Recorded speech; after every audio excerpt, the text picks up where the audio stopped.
Let me tell you something, son. I know what you're thinking right now.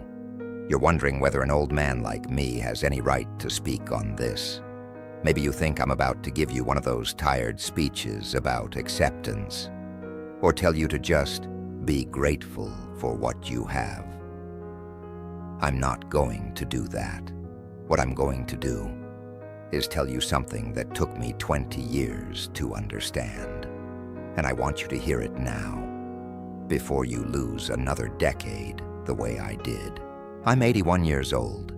I've been married for 47 years. And before we go any further, let me make something clear.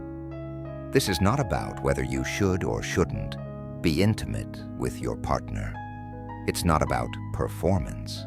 It's not about drive. It's not even about what your body can or cannot do. This is about something much deeper. It's about who you are when no one is watching. It's about the identity you built around a version of yourself that was never truly you. Now I know what most men fear. You fear becoming invisible. You fear that when your body changes, when things don't work the way they used to, you somehow become less of a man. You've been told your whole life that your worth is measured by performance. And when that measurement starts to slip, you panic. I've been there. Let me tell you what happened to me. I was 53 when I first noticed something had changed. Nothing dramatic, just a slowing, a small shift in what my body could do compared to before.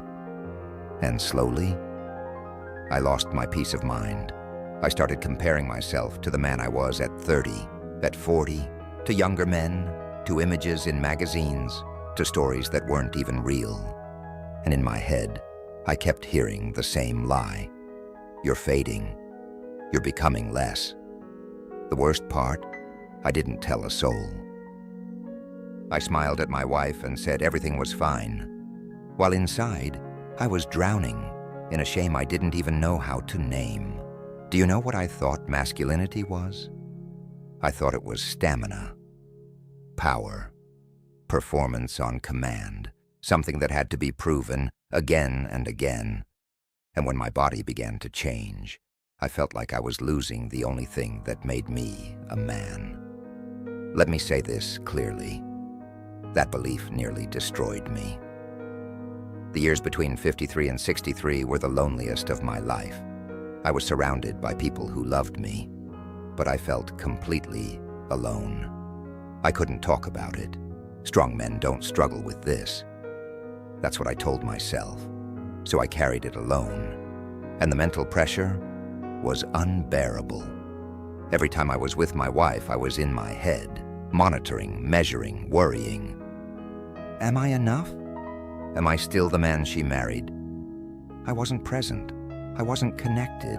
I was anxious, pretending to be confident, and the validation seeking.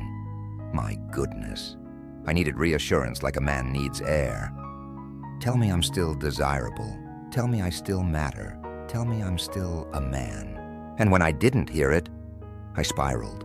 Listen carefully now. The real cost isn't physical. The real cost is what happens in your mind when you tie your identity to performance. The constant anxiety, the endless comparison, the dependence on outside approval. I spent 10 years in that prison. But there is another way. I was 64 when things began to shift. No lightning bolt, no dramatic awakening, just a slow realization.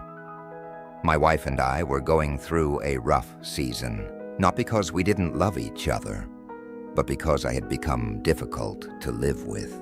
Moody, insecure, distant.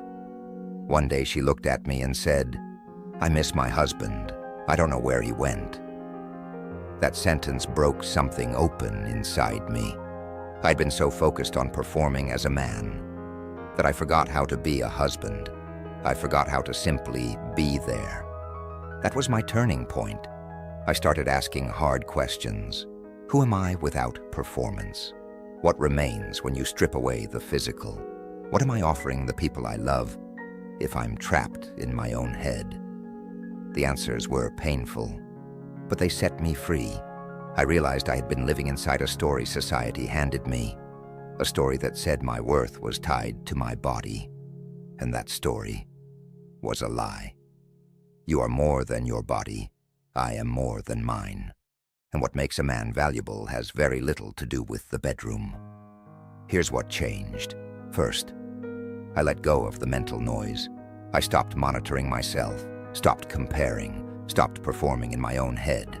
I started being present. And something remarkable happened. The intimacy improved, not because my body changed, but because I was finally there. Because intimacy isn't performance, it's connection, it's vulnerability, it's allowing yourself to be seen. I had forgotten that. Second, I changed my relationship with validation. I stopped needing to be told I was still a man. I began finding my worth within. It took time. Some days the old fears came back. But gradually I understood something powerful. A man's value is not measured by his body. It's measured by his character, by how he shows up, by his integrity, by the steadiness he brings to the people he loves. Character, not chemistry. Third, I found new purpose. I stopped defining myself by what I could do physically and started defining myself by what I could give. I mentored young men, deepened friendships, served in my community. Purpose is a powerful antidote to despair. When you contribute something meaningful, your value becomes untouchable. Now listen, I'm 81 years old. My body does things today that would have horrified my younger self. But I will tell you this, I have never felt more like a man. I have never felt more at peace. I have never been more present in my marriage. So take this with you. The fear of becoming invisible, the fear of losing your masculinity, the fear of being less because your body is changing. That fear is a lie. You are not your performance. You are not your body. You are something far more valuable than that.